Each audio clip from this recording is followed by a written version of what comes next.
We've been talking about the book Ecclesiastes, the book that teaches to try and live without God is suicide. That's why it uses the word vanity about 38 times and under the sun about 28 times. There's more above the sun than below it. Without God, life is empty, a failure. And I mentioned there are thousands of biographies that illustrate it. And now I want to tell you about one of those. It's a very sad story, but if you understand its meaning, it can save you from terrible pain, terrible loss. I met James Bond when I was 30,000 feet up in the air, probably about my 10th trip from Toronto in Canada to Sacramento in USA, and they flashed on the screen of the plane James Bond. Lots of people think that Ian Fleming, the creator, is the same as James Bond, but that's not altogether true. They both had an aristocratic background, that's true. They both had sophisticated tastes, that's true. They both had a fatal attraction for many, many, many, many, many women, that's true. But they weren't just the same. Ian Fleming did have a tinge of kindness. If a male friend, not a female, but if a male friend got sick, he nearly always wrote a letter of sympathy, mentioning anything he thought might help. There's another way in which he differed from Bond. Bond is always into violence, but Ian Fleming was nauseated by physical violence. A third difference. None of the James Bond books, there are about a dozen of them, Fleming said they were fairy tales for grown-ups. There was a worldwide cult of James Bond, and the creator became a myth in his lifetime. But in none of the books is there any humour. And the women are always plastic affairs, cardboard frumps, never real women, because Ian Fleming did not like women, though he was a womanizer. So Fleming had some things in common with James Bond, and in his day-to-day life, for years, he tried to copy his creation, and he died at 56 after miserable years, after days of moodily looking out at the sea, saying, if I can't live as I want to, I don't want to live at all. Black melancholia, permanent angry misery. A man who became afraid of the number 13 and the colour black, had his carpet changed to red because he was scared of black. Well, let me tell you a bit about him. Not without virtues, could be a good friend, but he had very few real friendships because Ian was a difficult man to be with. Moody, selfish, egocentric. He started life in luxury. His grandfather was a multi-millionaire, Robert Fleming.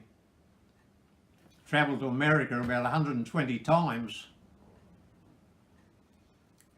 Very vigorous, even into his 70s. But at the end of his 70s, he became feeble. His 80s were terrible years. Died of a massive heart attack. at 88.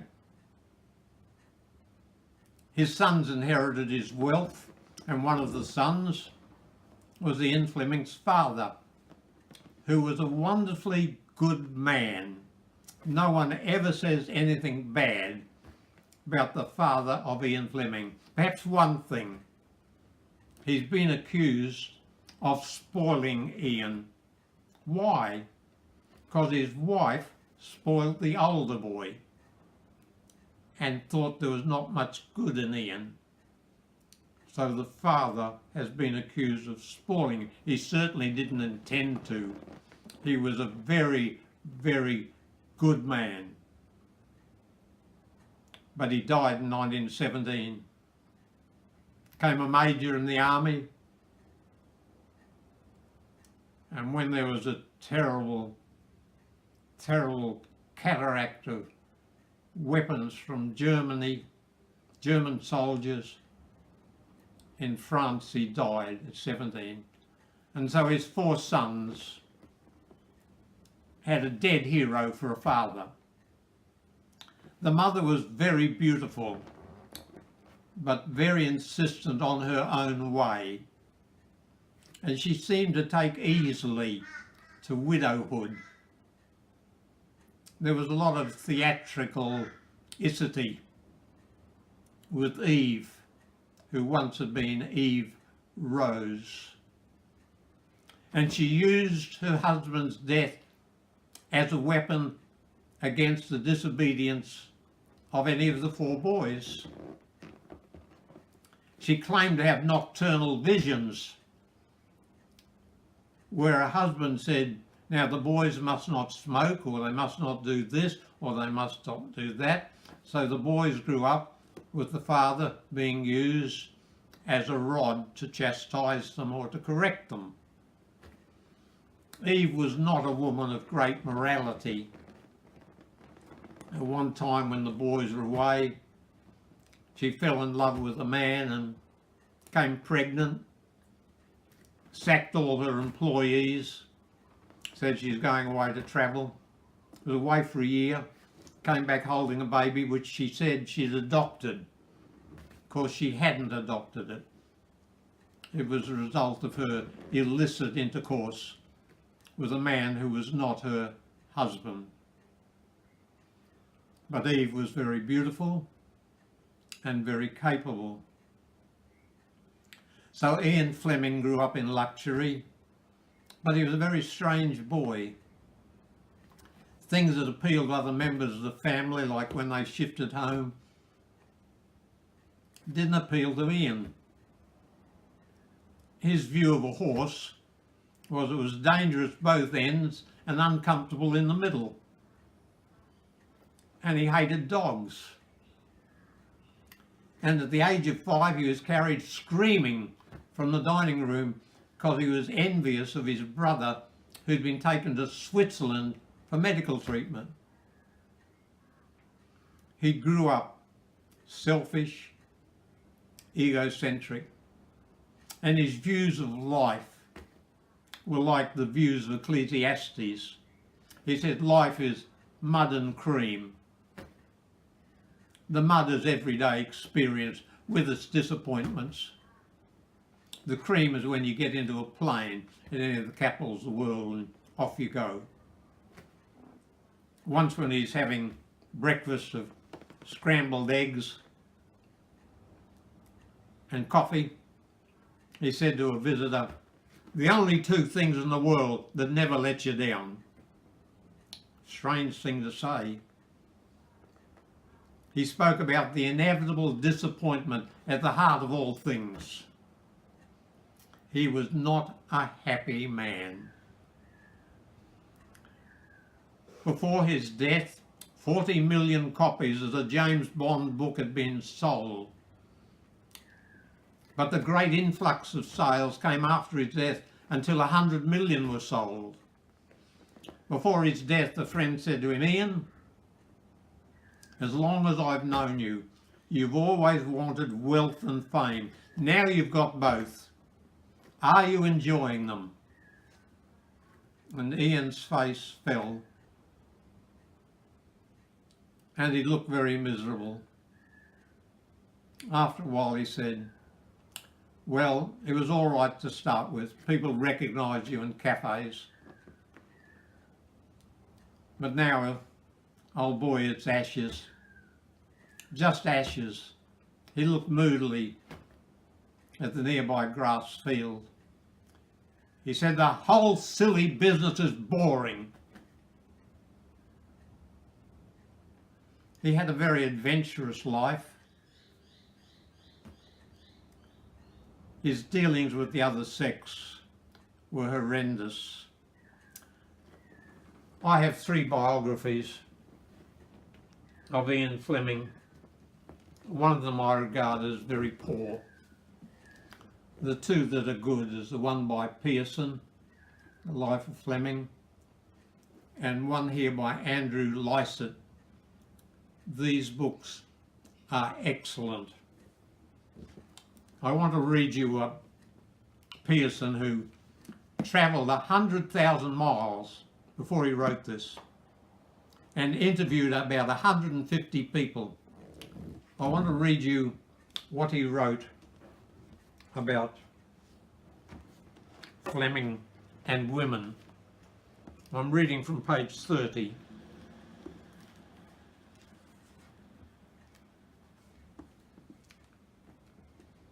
Talks about his time in Austria. No mothers to worry about, no families to offend, no moral codes to outrage, no entanglements that could not be forgotten by breakfast time. He looked at the girls and they fell into his lap. During his first year in Austria, he had 3 regular girlfriends and any number of incidental affairs. He was irresistible to women, but he was quite ruthless about girls. Women were all of a bit of a joke for Ian, a treat to enjoy, but not to make any sort of fuss about afterwards. He was totally amoral. You understand, amoral is worse than immoral. Amoral, you don't know the existence of any moral requirements. He was totally amoral. And on page 70, Pearson, his autobiographer, says, he had a multitude of affairs and it became as basic to his way of life as it was to be to James Bond's. In many ways it suited him perfectly.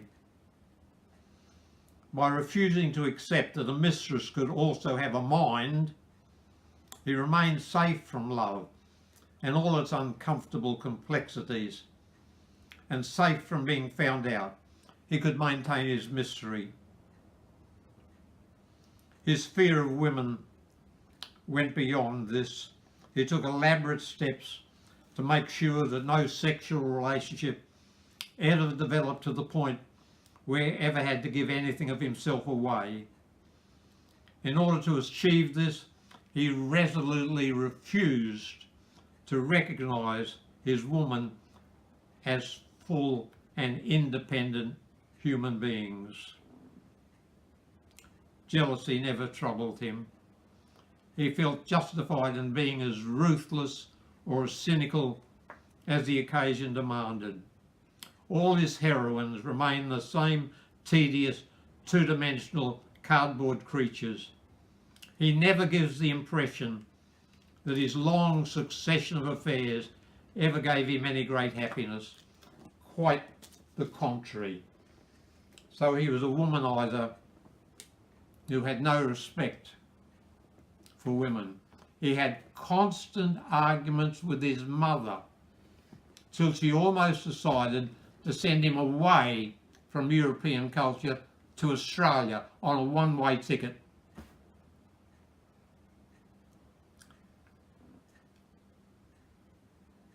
Early on, she sought out a boarding school for the boys. They were terribly young. The boarding school was pretty rough.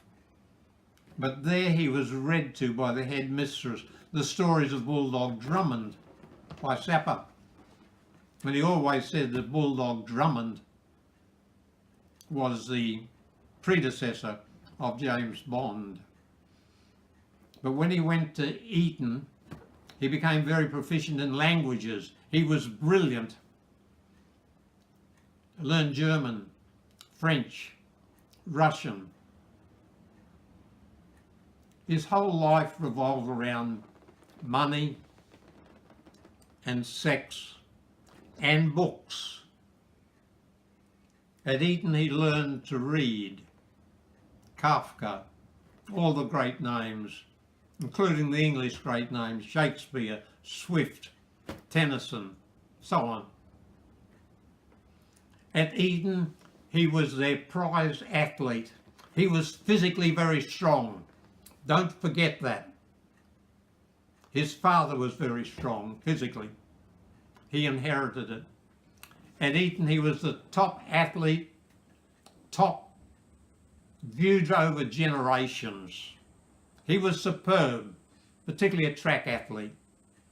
In football he had a collision with another man, nose was broken, had to get a copper plate put there, which he said caused headaches, and may explain in part his moodiness.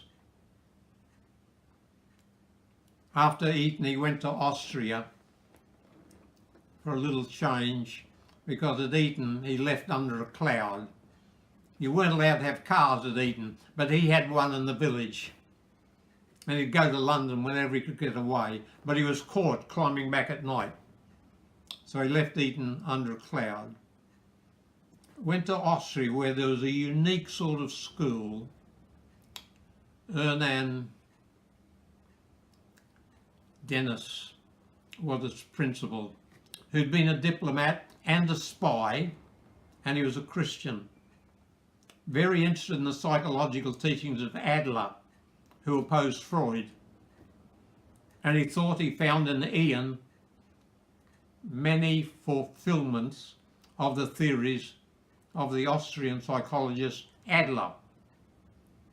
His wife was Phyllis Bottom, a Quaker, very, very moral. She wrote The Mortal Storm, and some of you may have read it or seen the movie. Very moral, The Mortal Storm. So the wife at this new school in Austria wrote that. And husband and wife tried to interest Ian in the best things of life. But the first impression they got was he was someone that was arrogant, selfish, egocentric. And what's more, at the school they only had classes in the morning, so every afternoon he went down into the valley where there were girls aplenty with whom he could swim or climb or sex. After 2 months he went back to England. His mother decided to try him out as a soldier, so he was sent to Sandhurst, as difficult and as disciplined a place as any Prussian military school, but he hated it. He determined he wasn't going to stay there, and he wrote a letter of resignation. His mother got him a job at Reuters, and he enjoyed some of that because he went to Moscow, sent back reports from Moscow. He was in a police state. He enjoyed it, the intrigue, the mystery. But he didn't last long at Reuters. Took a job in a merchant bank. Later he became the worst stockbroker in the world. But then came the war. And by appointment, Rear Admiral John Godfrey became the Director of Naval Intelligence. He wanted a young man who could do all the running round. And one day he was visited by the head of the Bank of London, who said to him, "Admiral, we've found your man. His name is Ian Fleming. He looks good, he's healthy, and he'll love the work." And so Ian came into Naval Intelligence. He had no respect for the generals or any of the leaders, but he loved the work. It involved travel, secrecy, intrigue, mystery. He knew more secrets than anyone else in Naval Intelligence. He accomplished more things in secret than anyone else, away from England. And these became the substance of the James Bond stories. And he had many love affairs. When the war was over, he took a job as caring for Foreign News Service, Lord Helmsley, on the condition that he got 2 months vacation the end of every year, because he went to Jamaica and bought 15 acres of beautiful property. He could swim, it was by the sea. He thought Jamaica was the most wonderful island in the world. And some of his lady friends came there. There was a special woman, Anne Worthermere, the widow of Lord O'Neill. But for 13 years she was intimate with Ian. When the husband found out, he said, "You either break it off or divorce." She said divorce, but it'll cost you £100,000, which she got. And she and Ian lived on it for years. When he was only 42 and Anne was in the garden painting flowers, she said to him, "Look, you're bored stiff. Why don't you go inside and use your typewriter to write something that'll amuse you?" He was reluctant to do it, but he took her advice. And at first it was very dull, but soon it became very interesting. And it became the book known as Casino Royale, the first of about a dozen Bond books. He had found a vast money-making machine. He was never respected as a writer. He was respected as a money maker. 2 years later, he married Anne. A year later, they had a son whom they called Caspar, but he was too busy to look after his son. After his death, Caspar was into drugs and finally suicided. Something happened to Ian which changed his whole life. He suddenly found he had a pain in the chest. He's only 38 and goes to a doctor who writes in his write-ups, "Ian has the beginning of heart trouble. His arteries are beginning to break up." He's only 38. As the years go by, he gets sciatica, gets kidney stone. So bad are the kidney stone, has to have morphine to bear with it. Back trouble, kidney trouble, sciatica. As he grew older, his eyes were glazed, the veins in his neck stood out, his face was purple and puffy.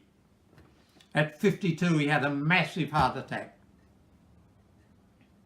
He became superstitious about the number 13, about the colour black. Life hardly seemed worth living to him. He'd been smoking 70 cigarettes a day and vodka without limit. And all the doctors he went to told him to live more moderately if he wanted to live. But he said, "I don't want to live unless I can live my own way." In 1961, had wonderful success and catastrophe in the same year. John Kennedy, American president, had an article in Life which included the books that the president was supposed to like that were probably put there by a secretary. Not necessarily true at all, but it included From Russia with Love, a book by Ian Fleming. This made his name. President of US read his books, though many think that the secretary put the book in to show the president wasn't just an egghead, but a real human being. But the same year he was accused of plagiarism. He'd used material from the minds of two other men and taken it as his own. This cost him a lot of money. And during the 10 days in a wintry court, he had to keep on taking nitroglycerin tablets, which he swore at, but he had to use. The days went by. He attended his mother's funeral. He said friends begin to dwindle at our age, and after 50, one should value every day if one's allowed to live. Anne had other sexual partners. She wasn't true to Ian. Ian became tied up with Blanche Blackwell, who in many ways was a very decent person. Once when Anne was away, Ian sent a message to Blanche, "Come and we'll have a honeymoon." But the days made him sicker and sicker. And he would just sit on a bench looking moodily out at the sea. He knew he was for it. He even tried a bit of religion. He had a friend who was a Roman Catholic. He said, "Will you put a candle in at the church for me?" She said, "I'll do it." Later on he asked her, "What time did the candle go?" He was told. He said, "My pain disappeared at that time." But not for keeps, not for permanent. He had a supreme ambition. He loved golf, and he wanted to be the captain of the Royal St. James Golf Club. He went to a dinner where all the leaders of the club were gathered, but that night he was in despair. Next night he hemorrhaged terribly, taken to hospital, died at 1 o'clock in the morning. Ian Fleming, a man with virtues and, like the rest of us, faults, illustrates very well the book of Ecclesiastes. A life without God is empty, vain, vanity, soap bubbles, meaningless. May God help you and help me to avoid the follies of those who ignore the one who loved them and gave himself for them.